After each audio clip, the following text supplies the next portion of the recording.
The management of the City Mall in Georgetown said it chose to reopen because they've been closed for 3 months and persons are suffering and struggling during this time. Management further said months without an income is worrisome as persons have rent to pay and families to maintain under this health crisis.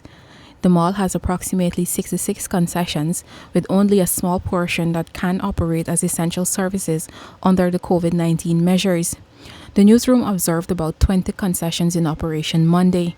There is a sign at the entrance of the mall which reads, "No entry without a face mask," along with an employee who is tasked with ensuring persons are sanitized before they enter. The majority of the concessions reopened are operating inside the mall, while a Chinese store is partially opened outside. The food court inside is also cordoned off with a caution tape. Management further stated that the mall will be operating under a reduced time in keeping with the 6 a.m. to 6 p.m. curfew. Meanwhile, the hustle and bustle continue on Regent Street and Central Georgetown, even though a number of businesses are closed. Commercial banks in the city also continue to attract long lines without any social distancing guidelines. The Ghana Police Force recently began to crack down on non-essential businesses operating during this time. Banks, supermarkets, and restaurants are allowed to operate within the curfew.